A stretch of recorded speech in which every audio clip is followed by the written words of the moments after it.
Buko. Hello po guys. Happy Easter po sa ating lahat. Happy Easter! Ayan po guys, kain po tayo. Ito pong munting handa namin Easter Sunday. Ito po sisig na pork sisig. Kasi ito po, mili po ako ng burger. Ayan po palaman. Tapos ito po fried rice. Ayan. Hindi nakikita. Fried rice. Tapos ito po, mili po ako ng sisig na mayroong sisig with Pork? Sisig beef with fried rice. Tapos ito sisig chicken with fried rice. Ayan. Tapos ito po gulaman juice. Ayan. Isisip pa rin ito. Ano ko na yan to. Ito pork sisig, ito chicken sisig, ito po beef sisig. Ano, iba-ibang Ito lang po. Ito lang po ang handa namin Easter Sunday. Ayan, pagkagaling po namin sa simbahan, ayan, namasyal ng kaunti sa SM, tapos binili ko po ito sa SM. Tapos kumain kami ng ice cream sa SM. Tapos taho na special na taho na masarap. Ayan. Kaya ayan. Kain po tayo guys. Ito Kain lang po po tayo. ang ating handa. Na magustuhan po ninyo guys. Special sisig. Ayan. Oh. Nakalimutan ko ng price nito eh. Well. Ang 160. price ng sisig. 150. Nakalimutan ko na eh. Medyo mahal lang po ito. Pero okay naman, masarap naman po. 169. Ay, 69 isa. Mm. Tapos ito.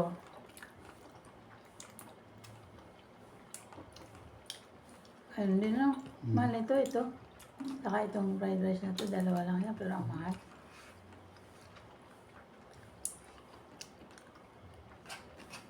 So, konti lang to guys, pero may halagan na rin. Yan po talaga, siyempre pag kumain tayo sa medyo mga mamahali na kainan, eh, mahal talaga.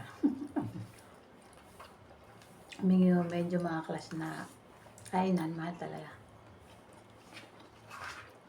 Siyempre, pag sa SM tayo bibili o kakain, mahal talaga.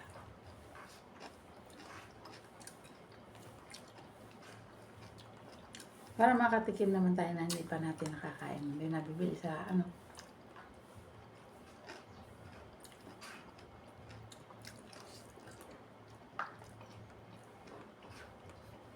Kain po tayo. Pa-fried rice pa.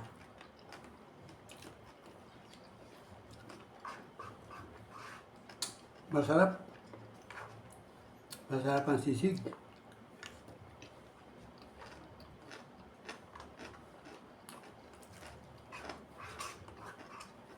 Mukbang.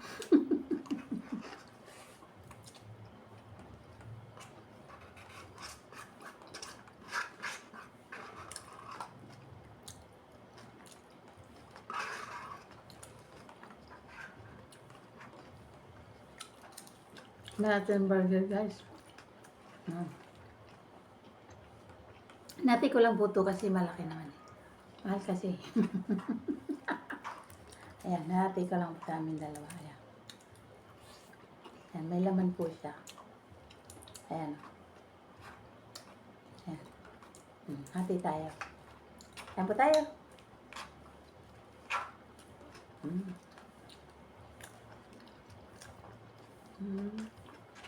Minsan lettuce. Masarap siya. Mas masarap dun sa nabilhan natin na isa na ano no. Makalat yung ano lang. Ang lamnaw ng ano. Toppings. Burger. Ito. Burger. Sarap. Tuna flavor po ito guys.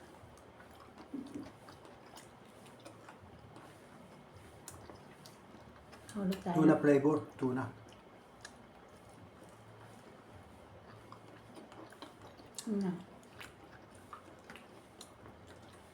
Masarap. Sulit. Kahit mahal. Sarap naman. Hmm.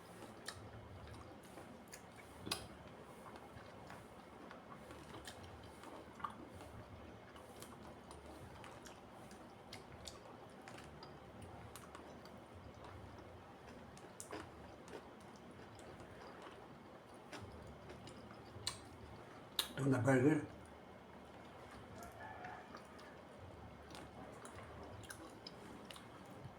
Ang tatap na yan.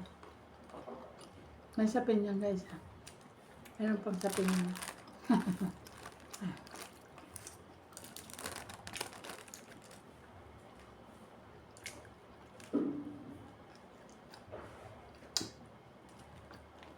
Parang nasa lamesa lang pero may plastic po yan.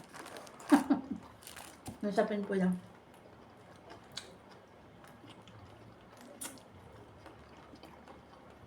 Ayun sa labas. Napakainit po ng sikat ng araw.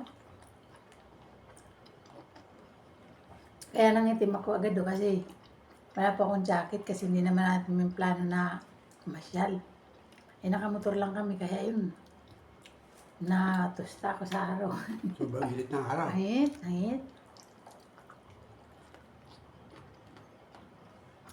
Siyempre pag nakamotor, expose ang balat mo.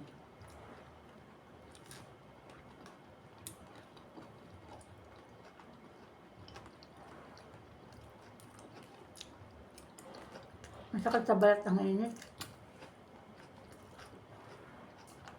Nangitim agad ang braso ko. Ay. Ang mukha ko namumula eh.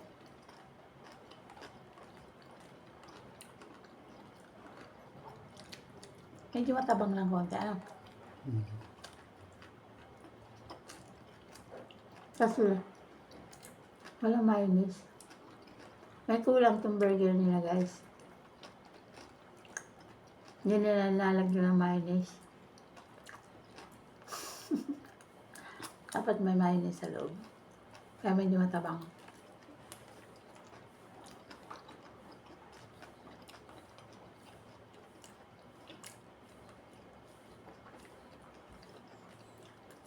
Busog na ako. Paano namin makain ito? Hindi naman siguro masisira. Busog na ako guys. Puno kasi ito eh. Oh. Puno ito tapos burger pa. Kabusog. Yan, mapanis to. Hindi.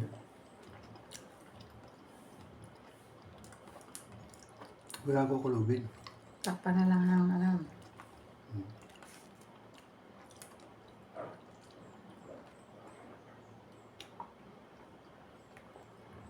Mainitang araw kaya man nagbibila ng sampay sa palay. Madaling matuyo.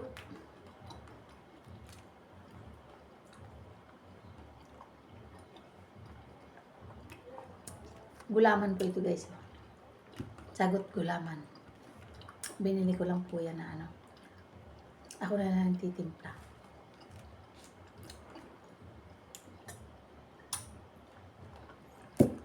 Kasi pag binili mo itong isang baso lang na ganito, 10 piso na, no? Juice. Sa labas, pero sa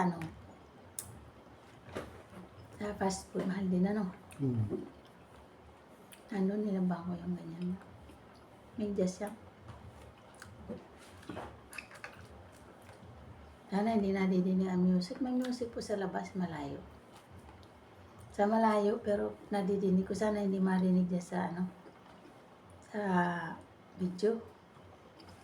Kasi baka maka-copyright na naman tayo. Pag may copyright, dinidelete ko kasi dati meron akong maraming views, may copyright. Dinidelete ko.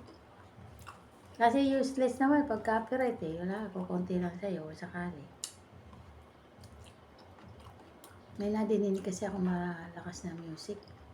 Na baka sana hindi ma-detect ng camera, no? May beef.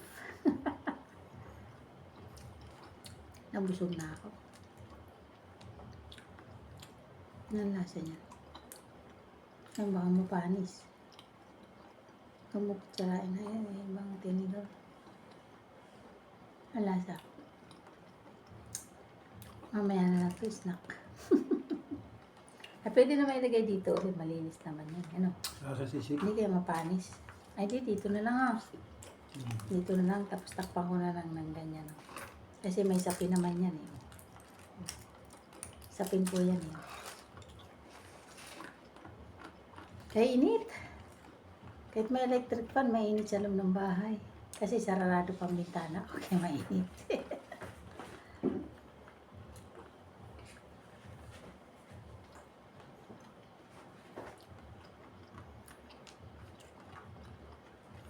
Pakakain mamayang hapon, kukuha naman po kami ng tinapay na pantinda namin bukas.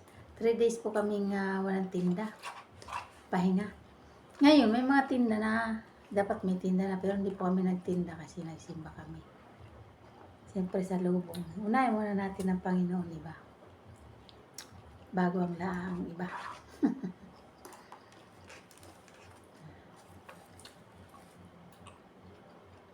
Kaya, nung Biyernes Santo, nagprosesyon kami. Kaya lang yung in-upload ko na fail. Ewan ko lang kung na-upload po ulit. Mahaba po yun. Mahabang prosesyon. Marami pong mga santo-santo po ako nang binidyo dyan. 2 video po yun eh. Pinutol ko lang yung 2 ko kasi masyadong mahaba. Kaya dinalawa ko po siya may continuation na isa. Mapapanood po ninyo guys yung mga santo, na yung ibang santo. Meron pa akong na-upload dyan sa YouTube guys. Kaya lang yun.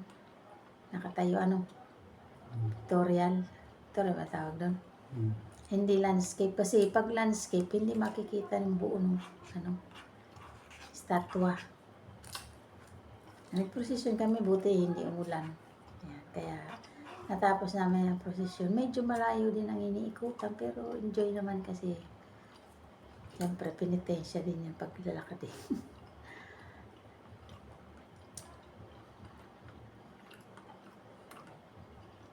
Tapos ngayon, Easter Sunday. Kahapon di kami nagsimba na Sabado de Gloria. Hindi kami nagsimba kahapon. Dito lang kami sa bahay. Nanood na kami ng mga video sa YouTube. Maraming mga video sa YouTube. Pinanood lang po namin. Ayan. Hindi kami lumabas kahapon. Biyernes lang. Saka ngayon, pahinga kami kahapon.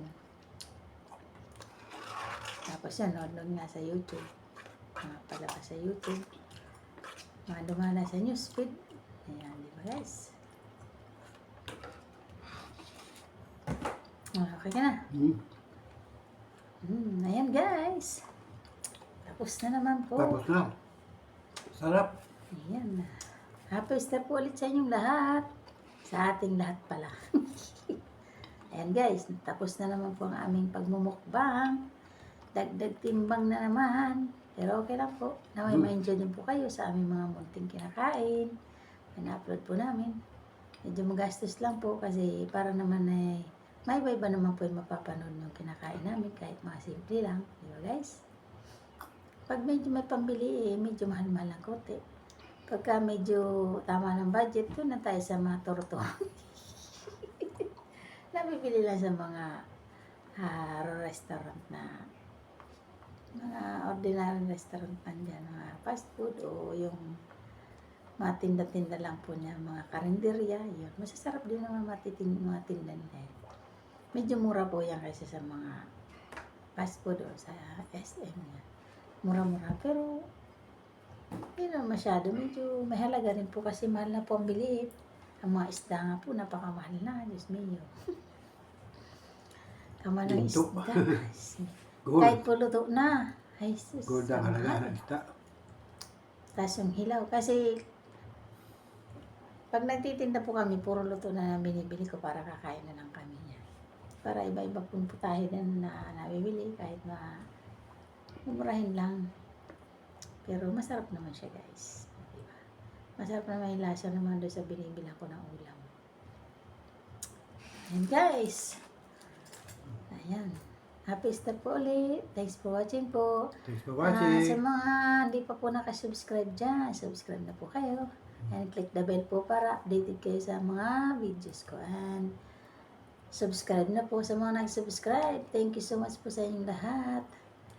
Na-appreciate ko pong lahat ng tulong po ninyo at suporta po ninyo sa panonood sa mga videos ko at sa mga nag-subscribe po at sa mga subscribe pa.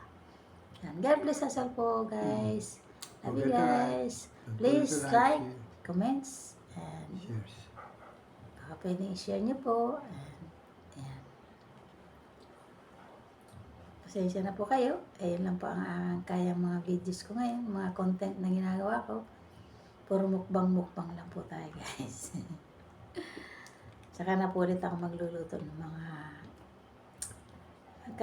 unique na luto. Sabi po ni YouTube, mga unique na luto. Gusto po yun nila.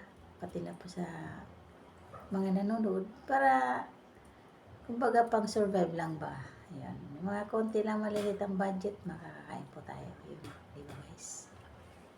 Hindi tayo magugutom kahit maliit ang budget. Basta nasa ano lang yan. Nasa isip-isip lang kung ano pa dapat nating iluto sa bilhin na luto sa maliit na budget, diba guys? At least mayroon tayong pagkain na araw-araw, diba? Thanks for watching po ulit. Bye-bye. God bless us all. Love you guys. Bye-bye. Bye-bye po. Yan.